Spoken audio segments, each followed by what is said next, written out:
Taib, bismillahirrahmanirrahim. Assalamualaikum warahmatullahi wabarakatuh. Sebelum memulai pada materi yang akan saya sampaikan, perkenalkan, nama saya Aura Pusamaharani, Prodi PAI semester 3. Di sini saya akan mempresentasikan materi Ilmu Pendidikan Islam 2 dengan judul Problematika dan Rekonstruksi Pendidikan Islam.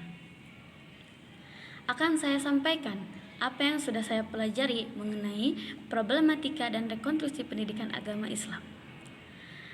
Problematika berasal dari kata problem yang dapat diartikan sebagai permasalahan maupun masalah.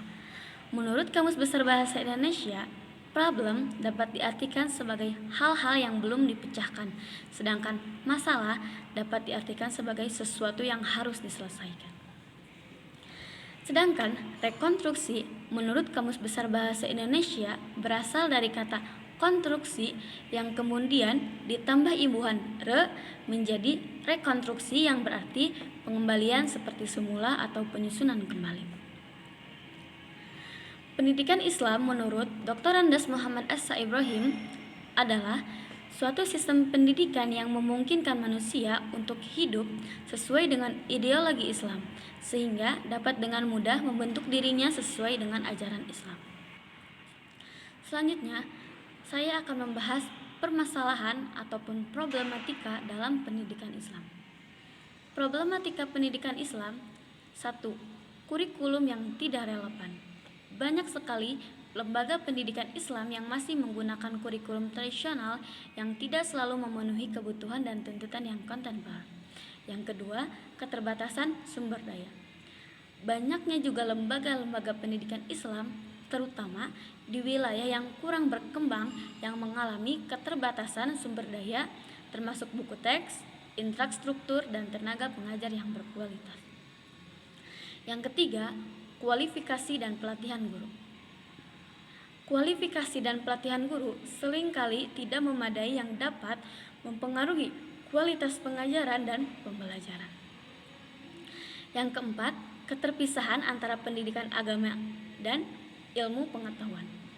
Terkadang ada pemisahan yang kuat antara pendidikan agama dan ilmu pengetahuan umum sehingga dapat mengintegrasikan pengetahuan agama dengan konteks modern. Dan yang kelima, kurangnya keterlibatan komunitas. Terkadang masyarakat tidak terlibat aktif dalam proses pendidikan anak-anak mereka di lembaga pendidikan Islam. Adapun rekonstruksi pendidikan Islam. 1. Pengembangan kurikulum yang relevan. Merancang dan mengadopsi kurikulum yang sesuai dengan kebutuhan dan tuntutan zaman yang menggabungkan ilmu pengetahuan agama dan ilmu pengetahuan umum. Yang kedua, penyediaan sumber daya yang memadai, yaitu meningkatkan akses terhadap buku teks, teknologi, dan infrastruktur pendidikan yang memadai. Yang ketiga, peningkatan kualifikasi guru, yaitu memberikan pelatihan dan pengembangan profesional yang berkelanjutan bagi para guru agar mereka dapat memberikan pendidikan yang berkualitas. Yang keempat, integrasi antara ilmu agama dan ilmu dunia, yaitu mendorong interaksi antara pendidikan agama dan dengan ilmu pengetahuan, teknologi, dan seni modern untuk mempersiapkan siswa menghadapi tantangan global. Yang kelima, pengembangan program keahlian, yaitu memfasilitasi pengembangan program keahlian untuk mempersiapkan siswa untuk karir tertentu atau pendidikan lanjutan di berbagai bidang. Yang keenam, keterlibatan masyarakat, yaitu melibatkan aktif komunitas dalam mendukung dan memantau proses pendidikan serta memastikan bahwa nilai-nilai dan prinsip-prinsip agama itu terjaga. Yang ketujuh, penerapan teknologi pendidikan, memanfaatkan teknologi pendidikan untuk meningkatkan kualitas dan aksesibilitas pendidikan Islam. Yang kedelapan, pendidikan karakter, yaitu mengintegrasikan pendidikan karakter dan nilai-nilai moral dalam kurikulum untuk membentuk generasi yang bertanggung jawab dan beretika. Adapun tantangan utama dalam pendidikan Islam modern, yaitu kurangnya pemahaman tentang ajaran yang sebenarnya. Kedua, keterbatasan sumber daya dan infrastruktur pendidikan Islam.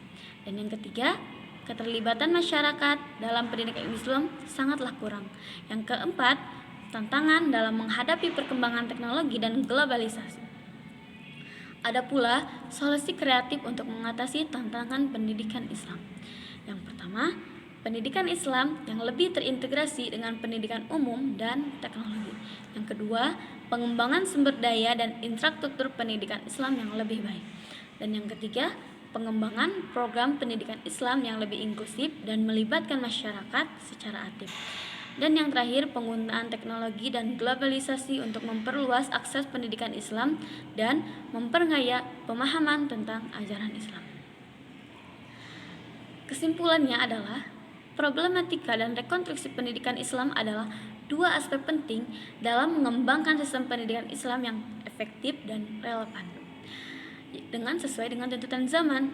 Rekonstruksi pendidikan Islam merupakan upaya kolaboratif dari berbagai pihak, termasuk pemerintah, institusi pendidikan, masyarakat, dan juga ulama, untuk memastikan bahwa pendidikan Islam dapat memberikan manfaat maksimal bagi individu dan masyarakat secara keseluruhan. Mungkin cukup sekian presentasi dari saya, kurang lebihnya mohon maaf. Wassalamualaikum warahmatullahi wabarakatuh.